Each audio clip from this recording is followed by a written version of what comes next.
Important question, अगर अभी कोई अपने बच्चे के नाम पे निवेश शुरू करके मोटा कॉर्पस जोड़ना चाहता है, जब वो 18 ईयर्स का होगा तो उसे कितने अमाउंट की सिप करनी है? सबको यही जानना है। मेरे दोस्त भी मुझसे पूछते हैं, अच्छा बताओ कितना सिप करें हम ताकि हम 1 करोड़ पर पहुंच जाए। तो आप बताइए कितना सिप करें हम, ताकि बच्चा जब 18 का हो, जब वो हायर स्टडीज़ के लिए गेयर अप हो रहा हो, तो एक अच्छा 1 करोड़ तक का कॉर्पस मेरे पास हो। जी बिल्कुल, देखिए एक मैजिक फिगर ही है यहाँ पे प्रियंका, कि अगर आप 1 करोड़ की राशि जुटाना चाहते हैं, मतलब बच्चा 18 साल का है और सीधा उनके अकाउंट में अगर आपको 1 करोड़ देखना है, जो महज 12% अजम्पशन रिटर्न लेके चले, तो आपको 13,000 की एसआईपी लगेगी महज फॉर दैट 18 ईयर्स। लेकिन इसमें मजे की बात, एक मजे का तड़का यहाँ पे ये, या मजे का मैं बोलूंगी आज की तारीख में सांता गिफ्ट ये है, सांता सरप्राइज ये है कि अगर आप हर साल यही सिप में स्टेप अप ऑप्शन देंगे, अप्रोक्सीमेटली 10% से एनुअल इंक्रीज होगा, तो आपको एसआईपी सिर्फ 7,000 से भी शुरू कर सकते हैं, फिर धीरे धीरे हर साल वो 10% से स्टेप अप होती जाएगी। तो है ना ये मजेदार, मतलब एक अमाउंट से आप 1 करोड़ पहुंच सकते हैं अगर आपने उसको सिस्टमैटिकली 18 साल तक निवेश किया है। एंड एक आप कोई भी फंड उठा ले, डाइवर्सिफाइड फंड या हम जो आज सोल्यूशन ओरिएंटेड फंड की बात करते हैं, तो जो हम सपना देखते थे कि जब अब जाके हमको 1 करोड़ देखने हैं, लेकिन अगर आपके बच्चे छोटे हैं और आप उनके लिए 1 करोड़ की राशि जुटाना चाहते हैं, तो डेफिनेटली ये मैजिक नंबर से आप शुरुआत करें। एंड हम सब चाहेंगे कि 12% रिटर्न की अजम्पशन से ये फिगर तक सभी पहुंचे। ओके, सो पूजा ने ये कैलकुलेशन की है, मैं चाहूंगी इसको हम फुल स्क्रीन पर दिखाएं। एंड वेरी इंपॉर्टेंट कैलकुलेशन, ठीक है। 18 साल निवेश करना होगा, यानी आज अगर बच्चा 1 साल का है तो 13,000 रुपए की अगर आप सिर्फ शुरू करेंगे 12% के अनुमानित रिटर्न के साथ, 18 साल का जब बच्चा होगा, जब वो मेजर होगा, तो 1 करोड़ होंगे उसके अकाउंट में। और अगर 13,000 शायद सबके लिए ये रकम जो है इतनी आसान नहीं होगी, तो आप 7,000 से शुरू कीजिए। लेकिन 7,000 के साथ शर्त यह है कि इसे हर साल 10% से स्टेप अप करते रहिएगा, और तब 18 साल का जब बच्चा होगा, 7,000 से भी जब निवेश शुरू करेंगे तो 1 करोड़ रुपए पर पहुंच चुके होंगे। लेकिन पूजा ने सिर्फ यही कैलकुलेशन नहीं की है 18 ईयर्स तक के निवेश की। पूजा ने हमें ये भी, पूजा अब मैं चाहूँगी आप दूसरा कैलकुलेशन बताइए जो हमने बात की थी, कि हो सकता है कि कोई अभी 10,000 ही करना चाह रहा होगा या 15,000 ही करना चाह रहा होगा, तो क्या वो 1 करोड़ नहीं जुटा पाएगा? उनके लिए 1 करोड़ जो है वो बहुत डिस्टेंट ड्रीम हो जाएगा क्या? जी देखिए, अगर आप 10,000 की एसआईपी से शुरुआत करना चाहते हैं, और जो हमने टेन्योर के ऊपर एग्जांपल्स बताए हैं, जैसे 10 साल या 15 साल, दो दो ऑप्शंस देती हूँ मैं, दो एग्जांपल्स देती हूँ मैं, कि 10 साल के लिए अगर हम 10,000 की एसआईपी करते हैं तो आप अप्रोक्सीमेटली 23 से 24 लाख जुटा पाएंगे। लेकिन उसमें अगर आपने 10% स्टेप अप भी डाला तो यही 34 लाख हो जाएगा। एंड अगर यही एसआईपी आप 15 साल तक कंटिन्यू करेंगे, 10,000 की एसआईपी, तो आप अप्रोक्सीमेटली 50 लाख जुटा लेंगे। एंड उसमें भी अगर हमने हर साल 10% से स्टेप अप किया, तो आप 87 लैक्स जुटा पाएंगे। अब मजेदार ये है प्रियंका, कि पावर ऑफ कंपाउंडिंग जो है ना, वो टेक्निकली एक 8 या 10 साल के बाद वर्क करना शुरू करता है। सो अगर आपको 8 या 10 ही साल है, तो सिर्फ 10,000 की एसआईपी से तो हम सिर्फ 24-25 लाख जुटा पाएंगे, लेकिन यहाँ पे स्टेप अप काम आ जाएगा कि एटलीस्ट 35 लैक्स तक आप जुटा लेंगे। अब अगर आप क्षमता रखते हैं कि आप एसआईपी अमाउंट थोड़ा बड़ा करें, और उसको आपको 1 करोड़ की राशि जुटानी है, तो फिर आपको 40,000 के आसपास की एसआईपी तो शुरू करनी होगी, तब जाके आप ये मैजिक फिगर तक पहुंच पाएंगे 15 साल में। एंड अगर आपको 10 साल में पहुंचना है तो फिर तो 80,000। लेकिन वही, अगर बड़ा अमाउंट है लेकिन समय ज्यादा है, ठीक है, तो जैसे हमने 13,000 की एसआईपी से 1 करोड़ जुटा लिए, लेकिन 10 या 15 साल में वही अमाउंट हमें ज्यादा लग रहे हैं, मतलब वो 5 साल भी कंपाउंडिंग का जो है, उस वजह से एसआईपी अमाउंट आपका डबल हो जाता है। तो हमें ये बात समझनी है कि आपको सिर्फ एक ही चीज समझना है कि आपके बच्चे को 18 साल तक या 20 साल तक जो हायर एजुकेशन का समय है, उसको कितना टाइम है।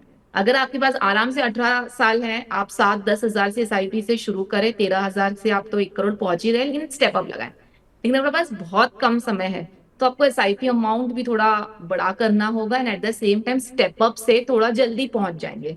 सो कंपाउंडिंग स्टेप अप से वर्क होगा। सो मेरे हिसाब से स्टेप अप को अपने पोर्टफोलियो में डेफिनेटली शामिल करें। एंड एक और चीज अच्छी है यहाँ पे प्रियंका, अगर स्टेप अप आपने शुरू नहीं किया होगा और ऑलरेडी एसआईपी चल रही होगी, तो आप एग्जिस्टिंग फंड्स में भी स्टेप अप लगा सकते हैं। सो ये भी एक बहुत अच्छी बात है।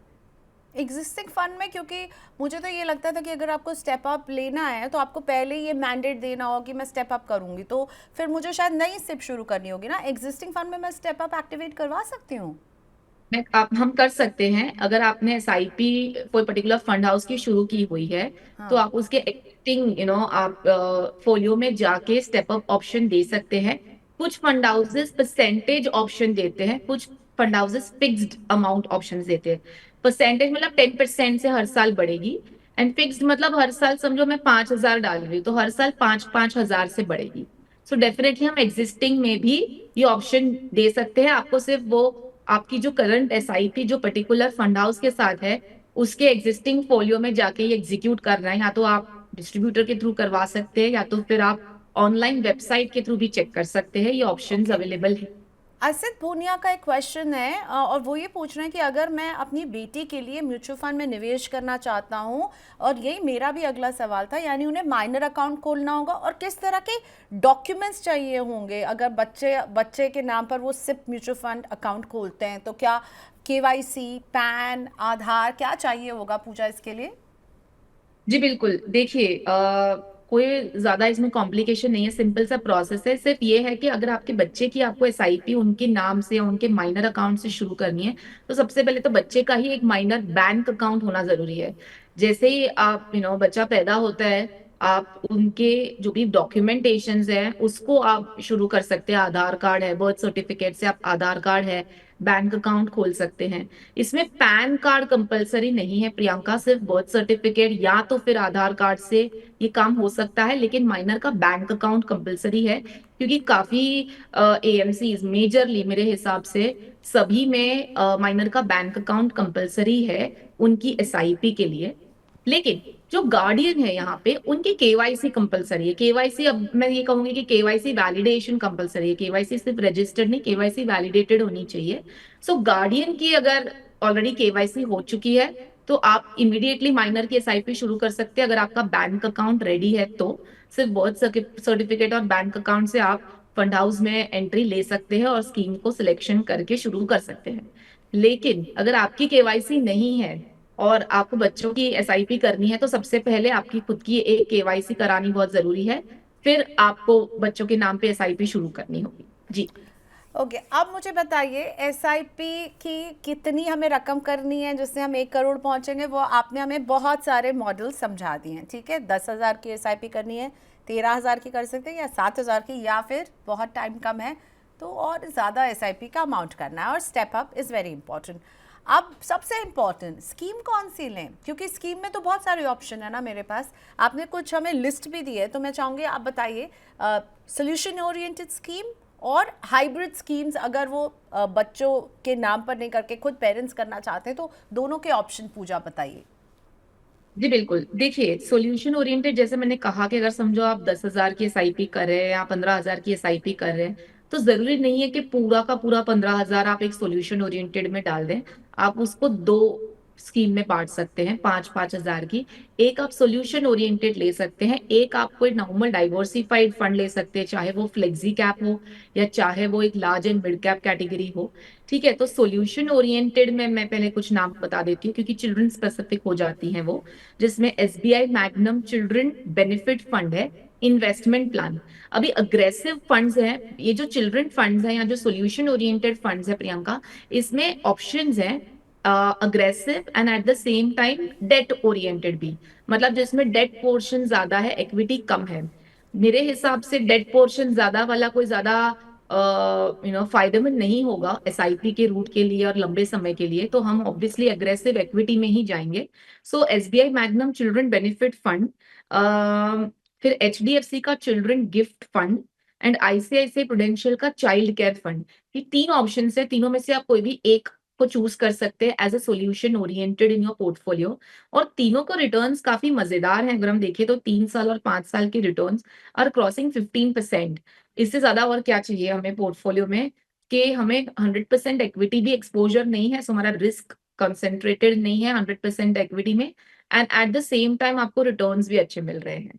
सो अच्छा, आपने कहा अभी तीन हमने फंड्स, अगर मैं चाहूंगी कि हम उसको एक बार दिखा दें। वो तीन फंड्स हैं SBI magnum children's benefit fund, ठीक है, एचडीएफसी चिल्ड्रंस गिफ्ट फंड, और ICICI prudential child care fund. ध्यान रहे इसमें 5 साल का लॉक इन होगा। इनके रिटर्न्स जो हैं जिस तरह के रहे हैं अभी तक वो भी हम आपको सामने दिखा रहे हैं। तो सोल्यूशन ओरिएंटेड फंड का ऑप्शन चुनना चाहते हैं तो ये 3 ऑप्शन हैं पूजा की तरफ से जो आपके लिए अच्छे हो सकते हैं। प्लीज़ अपना होमवर्क ज़रूर कीजिएगा और अपने अगर आपके पास कोई एडवाइज़र है तो उनसे एडवाइस लेकर ही निवेश कीजिएगा। ये बस एक सजेशन मात्र है हमारी तरफ से। अब हम आते हैं दूसरी कैटेगरीज जो आप सजेस्ट कर रही है बच्चों के लिए, वो कौन सी होंगी पूजा? जी बिल्कुल, जिसमें मैं इक्विटी ओरिएंटेड में ऑप्शंस दे रही हूँ, दो फंड के ऑप्शंस दे रही हूँ पर्टिकुलर एक कैटेगरी के हिसाब से। जैसे फ्लेक्सी कैप में एक पराग पार फ्लेक्सी कैप है, एक 361 का फ्लेक्सी कैप है। दोनों ही डिफरेंट स्टाइल स्ट्रैटेजी के हिसाब से मैं फंड सिलेक्शन दे रही हूँ। क्या होता है, काफी टाइम किसी की एसआईपी ऑलरेडी चल रही होती है and at the same time अगर किसी को ऑप्शंस चाहिए तो ऐसा जरूरी नहीं है मैंने जितने भी ऑप्शंस दिए हैं वो सभी में करना है। आप इनमें से चूज कर सकते हैं एक कैटेगरी का एक फंड। फिर मिड कैप में Motilal Oswal mid cap fund या तो फिर Kotak emerging equity fund. Large and mid cap category में Invesco India large and mid cap या तो फिर Canara Robeco emerging equity fund. Small cap category में Nippon small cap Tata small cap. यहाँ पे एक डिस्क्लेमर है, small cap is a riskiest category अगर मैं देखूं तो, लेकिन बच्चों के लिए हमें वो इमोशनल वैल्यू आ जाती है कि ये पैसों में ज्यादा रिस्क नहीं रखना है। सो डिस्क्लेमर ये है कि अगर एसआईपी रूट है और जैसे हमारे पास 18 साल का समय है तो आप एक स्मॉल कैप रख सकते हैं, डेफिनेटली उतना आपको अच्छा रिटर्न भी मिलेगा लॉन्ग टर्म में। मल्टी कैप कैटेगरी में white oak multi cap and quant active fund and एक वैल्यू स्ट्रैटेजी या कॉन्ट्रा स्ट्रैटेजी में एसबीआई कॉन्ट्रा या तो फिर आईसीआईसीआई प्रूडेंशियल का वैल्यू डिस्कवरी फंड। स्ट्रिक्टली इनके एसआईपी रूट से आप शुरुआत करें और अगर आपके पास लमसम पैसा है और एसआईपी नहीं शुरू कर सकते हैं तो आप इसमें एसटीपी भी लगा सकते हैं, debt to equity systematic transfer plan, जो आप 6 महीने या 12 महीने की एसटीपी दे सकते हैं। हाल में जो करंट मार्केट सिनेरियो इस हिसाब से एटलीस्ट 6 महीने की एसटीपी तो मिनिमम मैं सजेस्ट कर ही रही हूँ कि होनी चाहिए।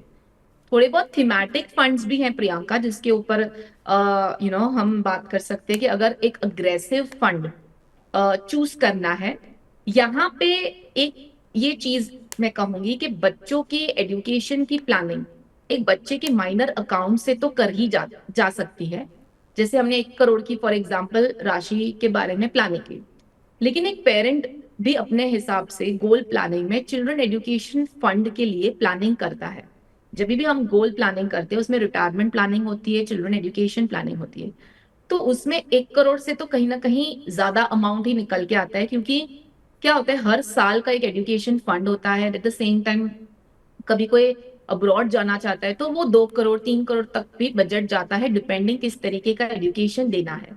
सो अग्रेसिव फंड्स में अगर कोई मंजिला खिलाड़ी है जिसने ऑलरेडी इक्विटी फंड्स में निवेश कर लिया है, थोड़ा बहुत थीमेटिक फंड में निवेश करना है, मिनिमम 5 साल का होराइजन है क्योंकि थीमेटिक फंड सिक्लिकल होते हैं, तो कुछ नाम वो भी सजेस्ट कर लेते हैं हम।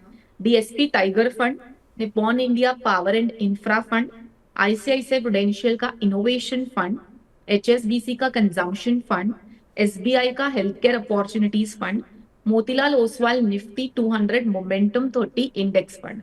अब सबसे पहले तो एक बात बता दूं, इनमें सब में शुरू करने की जरूरत नहीं है, ये ऑप्शंस हैं क्योंकि हर इंसान को अलग अलग थीम जचती है। कोई चाहता है मैं इनोवेशन में पैसा लगाना चाहता हूँ, कोई चाहता है मैं इंफ्रा में लगाना चाहता हूँ, कोई चाहता है मैं हेल्थ केयर में लगाना चाहता हूँ। सो आपकी चॉइस के हिसाब से आप इसमें से पिक एंड चूज करें और कुछ नहीं, और आपको सिर्फ मोमेंटम के साथ चलना है कि हाल में पिछले 3 महीने अगले 3 महीने की जो मोमेंटम स्टॉक्स जो चलने वाले हैं, तो आप एक मोमेंटम इंडेक्स भी चूज कर सकते हैं।